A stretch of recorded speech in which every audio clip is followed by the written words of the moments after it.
Assalomu alaykum. Mana sizlar bilan Xudo xolasa Windows 11 ni ham kompyuterimizga o'rnatib oldik. O'tgan darslarimizda flashkaga Windows 11 ni samazagrushlik qilishni o'rgandik va driverlarni bosishni o'rgandik. Endi bugun Xudo xolasa Windows 11 bilan tanishib o'tamiz va nastroykalarni qilishimiz kerak bo'ladi. Xo'p, mana Windows 11 da yangilik narsalari, mana puskimiz, mana o'rtaga surishimiz mumkin. Xohlasak chekkaga suramiz, xohlasak o'rtaga suramiz. Bu o'zimizning kayfiyatimizga bog'liq. Xo'p, avvalgidek panel zadatchimiz mana shu yerda turibdi. Pastda, xo'p, bu yoqlarda eslatmalarimiz, mana buni bossak, kalendarimiz chiqadi va tepada eslatmalar chiqadi. Notificationlar chiqadi, boshqa operatsion sistemalarda ham ko'rdik. Notificationlar mana shu yerdan chiqadi, birorta bir yangilik bo'lsa, mana shu ustida chiqadi. Xo'p, keyin buni Wi-Fi va zvuk bo'limiga kirsangiz, bu yerda yana qo'shimcha nastroykalari chiqadi. Mana bu yerdan Wi-Fi ni bosasiz, mana Wi-Fi ni ulab olishingiz mumkin. Xo'p, bu yerda mobilni sotveh deyapti. Endi bu asosan Windowslarning o'zlari planshetga o'xshagan nimasi bor, telefonga o'xshagan versiyasi bor. Shularga Windows o'rnatilgani mana shu mobilni set ishlatilishi mumkin bo'ladi. Xo'p, bu yerda qo'shimcha imkoniyatlar bor. Rejim va samolyoti degan nimasi bor. Misol polotni yoqib qo'ysanglar, internet ishlamay qoladi. Xo'p, nocной свет qo'shimcha imkoniyati mana. Kech payt ishlaydigan odamlar mana nocной svetni yoqib olsa, ko'zini charchatmaydi. Xo'p, bu yerdan zvukimizni balandlatib pasaytirishimiz mumkin. Strelkasini bosib, zvukni dinamikasini tanlashimiz mumkin bo'ladi. Xo'p, undan tashqari mana parametri nimasi bor. Bu yerdan olib tashlamoqchi bo'lgan narsalaringizni olib tashlasangiz bo'ladi. Qo'shmoqchi bo'lgan narsalaringizni mana qo'shishingiz mumkin bo'ladi. Xo'p, o'zgartirib bo'lgandan keyin готов deb bosamiz. Nastroykaga kelsak, bu panel upravleniyaga kiradi. Ya'ni Windows 10 dan ko'rdik. Parametri degan joyi bor. Mana shu panel nimasi o'zgargan. E'tibor bergan bo'lsangiz, Windows 10 da parametrisidan ancha o'zgacha bo'lgan. Yoqimli dizaynda, xudo xolasa mana rабочий stoldagi ranglari ham anchagina yoqimli. Shaxsan o'zimga yoqdi. Xo'p, Windows 10 da ham xuddi shunaqa rабочий stolimizda oknolar bilan ishlaymiz va mishkani o'ng tarafini bossak, mana menyular chiqadi. Joylashuvlari, sortirovkasi, обновить qilamiz. Xo'p, отменить переименование deyapti. Xo'p, ya'ni nomni o'zgartirdik, shu narsani отменить qilish deyapti. Xo'p, sazat bo'limida papkalar, yirdiqlar, arxivlar sazat qilishimiz mumkin. Xo'p, parametri ekranimizga kirsak, ekranda parametrlari, ya'ni sozlamalari chiqadi mana. Sistemaning ichida ekran bo'limida mana shu yerda parametrlar chiqadi. Xo'p, keyingisi personalizatsiya bo'limi bor. Bu temalari, оформлениялari mana bu yerda nastroykalarni kirishimiz mumkin bo'ladi. Bu parametrisini alohida dars qilib o'tamiz, xudo xolasa. Xo'p, endi bu puskimiz o'zgargan. Mana e'tibor bergan bo'lsangiz, dizayni ancha o'zgargan. Bu yerda poisk, любой narsani qidirsangiz topib beradi. O'rnatilgan hamma programmalarni все приложения kelsangiz, mana bu yerda hamma o'rnatgan programmalaringiz turadi. Xo'p, bu yerda rekomendoyitsa, bu yerda oxirgi ishlatgan programmalaringiz ko'rsatib turadi. Nimalarni ishlatgan bo'lsangiz, shu yerda sizga ko'rsatib turadi. Xo'p, endi mana o'chirib yoqish knopkasi bu yerga joylashgan. Mana спящий rejim bor, завершение работы bor, перезагрузка bor. Xo'p, bu yerda pользователimiz bor mana. Pользовательga nom berib qo'yganmiz. Windows bosishdan oldin mana shu narsa shu yerda turadi. Xo'p. Birinchi o'rinda sizlarga hozir kompyuterimizni o'zimizga qulay qilib olishimiz kerak. Bu kompyuterda chiqarib olishimiz kerak. Xo'p. Keyin bitta sozlamalari bor. Keyin xudo xolasa yana darsimizni davom ettiramiz. Xo'p, birinchi o'rinda bu kompyuterni olib chiqib olishimiz kerak. Agarda siz bu kompyuter yo'q bo'lsa, bu kompyuterda o'zi kerak bo'lsa, mana pusk knopkasini bossangiz, bu kompyuter ochilaveradi bunda. Mana e'tibor bergan bo'lsangiz, oknolari ham ancha o'zgargan. Chiroyli dizaynda chekalari va yuvolaqroq bo'lib, anchagina chiroyli dizaynga o'tgan. Bu yerda mana disklar bilan ishlashimiz mumkin. Xo'p, buni mana haligi nimalarimiz ham, funksiyalarimiz ham shunday qolgan. Pusk tepani bosamiz, kattalashadi, pastni bossak kichikilashadi. O'ng strelkani bossak o'ngga yopishadi, chapni bossak chapga yopishadi. Xo'p, mana bu kompyuterni hozir chiqarishni o'rganamiz. Puskga kiramiz, parametriga o'tamiz. Mana bu yerda parametri bor. Xo'p, bu yerdan personalizatsiyaga o'tamiz. Personalizatsiyaning ichida tema degan bo'limi bor.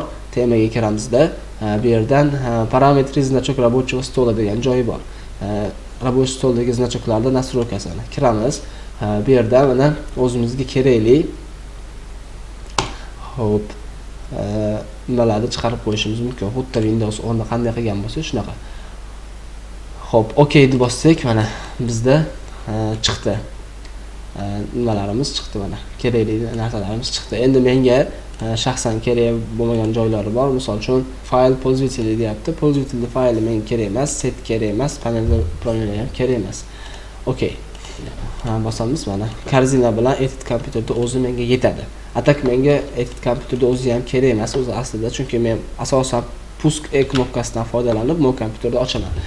Buni chiqarib qo'yganim sababi ba'zida men mishkaning tarafini bosib upravlение kirishim mumkin, svойства kirishim mumkin. Shunda menga kerak bo'ladi mo kompyuter. Endi yana bitta nastroykasiga, keyingi nastroykasiga o'tamiz. Rабочий stolni chiqarishni o'rgandik. Rабочий stoldagi значокlarni hop pusk R knopkasi orqali VPLNet'ni chiqaramiz. VPLNet'ga kirib turib, bu yerdan biz birinchi o'rinda ms config ni bosishimiz kerak. ms config adashmasam buni driver darsimizda ham o'tganman. Bu yerda mana загрузкаga o'tib дополнительный parametr mana 4 ta qilib qo'yishimiz kerak. Buni o'tganman. Службадан ne отображать служба qilib qo'yishimiz kerak. Hop, avtozagruzkaga kirib turib, avtozagruzka bo'lib qolgan programmalarni отключить qilib qo'yishimiz kerak. Выключено degani, yo'q degani, отключено degani, o'chirilgan degani. Hop. Bo'ldi. Bizda hozircha mana permanent OK qilamiz. Выход без перезагрузки qilamiz. Agar перезагрузка qilsak, перезагрузка bo'lib yana qaytadan yonadi. Выход перезагрузка qilib Hop, pusk R ni bosib, yana bittasi bor. regedit. Regedit deb yozishimiz kerak bo'ladi. Hop, OK ni bosamiz. Hop, bu yerda mana o'tgan darsimizda adashmasam buni o'rgatmaganman. Hop, mana ularni hozir yopib turamiz. Mana birinchi papkamizdan keyingi ikkinchi papkamizga o'tamiz mana. Kompyuterdan keyin papkalar kelyapti. Bir, ikkinchi papkani bosamiz, strelkani bosamiz yoki ustiga 2 marta bosamiz. Hop, bu yerdan bu yopiq holatda control panelni bosishimiz kerak. 2 marta bosamiz. Hop, control paneldan desktop degan papkani ochishimiz kerak va desktop ichida menu show delay degan joy bor. Menu show delayni 1 ga o'tkazib qo'yishimiz kerak. Sizlarda 400 turadi. Shuni o'chirib 1 qilib qo'yishimiz kerak. Hop, keyingisi desktop ichidagi Windows Metric degan papkani ustiga bosamizda min animate degan joyga 2 marta bosib buni 0 qilib qo'yishimiz kerak. OK bosamiz va X ni bosib chiqib ketamiz. Bular bizga kompyuterimizni yana ham tezroq yonishiga yordam beradi. Edit kompyuterga kiramiz. Papkalar bilan ishlashda bitta nastroykalarimiz bor. D ga kiramiz. D ga kirib turib, mana papkalarimiz sortirovkasi ana shunaqa holatda turibdi. Biz mana chekadagi shu knopkani bosib qo'yishimiz kerak. Garaj klashasi ham bor. Ctrl Shift 2 ni bosamiz yoki bo'lmasa mishka bilan shuni bosishimiz kerak. Hozir Ctrl Shift F2 ni bosamiz. Kattalashish kerak hozir. F10 ni bosib turib, papkani o'ziga bosib turib, F10 sababi syomka paytida sizlarga yaqinlashtirganim uchun F10 ni bosgandim. Ctrl Shift F2 ni bossak, hop. Shift 2, Ctrl Shift 2 ni bosamiz, mana papkalarimiz shunaqa holatga o'tadi. Hop, Ctrl Shift 2 ni bosganimizdan keyin o'tyapti. Hop, bizga kerakli men o'zimga shaxsan shunaqa holatda ishlatgim keladi papkalarimni. Sababi menga qulay shunaqa holatda qidirib topishim oson bo'ladi. Agarda sizlarga sortirovka yoqadigan bo'lsa, sortirovkaga o'tkazib qo'ysanglar ham bo'ladi. Ctrl Shift 1 ni bossangiz menimcha o'tadi. Ctrl Shift 6 ekan, Ctrl Shift 2 ni bossangiz bu nimaga o'tadi? Ctrl Shift 6 ni bossangiz nimaga o'tadi? Spiskaga o'tadi. E'tibor berasiz, hozir mana agarda men mana birorta bir papkaga kirsam, papkaning ichidagi narsalar sortirovka holatda turibdi. Mana sortirovka turibdi. Men hamma papkani mana shunaqa ko'rinishga o'tkazishim kerak. Mana katta holatdagi ko'rinishga o'tkazishim kerak. Buning uchun 3 nuqtani bosamizda parametri bo'limiga kirishimiz kerak. Hop, parametri bo'limidan biz vid bo'limiga o'tamiz. Vid bo'limidan permanent papkam qilamiz mana. Dani bosamiz, OK ni bosamiz. Endi kirib ko'ramiz papkalarga. Mana hammasi katta holatda ko'rinyapti menga. Mana export kirsam, mana hammasi katta holatda ko'rinyapti. Agarda siz spiskaga o'tkazmoqchi bo'lsangiz, spiskani o'zini bosasiz va parametriga kirib turib, vidga o'tib turib, preminit papcom qilasiz. Mana preminit papcom qilganingizdan keyin dani bosamiz. Dani bosib turib, OK ni bossak. Xo'p, mana. Endi kirsak, hammasi sortirovka anaqaga o'tdi, spiskaga o'tdi. Xo'p, endi biz o'zimga qulayligini sozlab olaman. Mana katta qilaman-da, parametrga kiraman. Kirib turib, buni katta qilib preminit papcom qilaman. Esingizda bo'lsa, Windows 11 da ham shu papkalar bilan ishlashdagi parametrga kirganimizda parametr papkni o'rgatganman. Xo'p, bu yerda открыть papka va одном том же окно deyapti. Bu yerda har bitta ochilgan papka bitta oknoda ichida ketyapti. Mana e'tibor bersangiz, bitta papkaga kirsam, bitta oknoda ichida ketyapti. Agarda men parametrga kirib turib, buni pastga tushirib qo'ysam va bir minut OK ni bosib qo'ysam, har bitta ochilgan okno alohida papka alohida oknoda ochiladi mana. Mana. Endi bu kimgadir qulay, kimgadir noqulay, o'zingizlarga kerakli nimasini ishlatsanglar bo'laveradi. Parametri. Xo'p, buni bitta nima qilib olamiz. Endi открывать одним щелком выделять указателем deyapti. Ana buni bosib qo'ysak, onda ham ko'rib chiqqan edik, papkalarimizga bitta bossa kiradi. Bitta bossa, уже bir marta bossa mishkani. 2 marta bosib kirmaymizda, bir marta bosishimizga kiradi. Xo'p, yana parametrga kiramizda. Xo'p, bu yerdan bizga boshqa kerakli narsa yo'q. Vid bo'limiga o'tamiz. Vid bo'limidan pastga tushamiz. Esingizda bo'lsa, pichkalarni olib tashlasak, da qilamiz. Hop, preminit OK qilamiz. OK qilganimizdan keyin bizga hop exportga kirsak, mana ichidagi narsalarni bizga ko'rsatadi, mana formati bilan mana.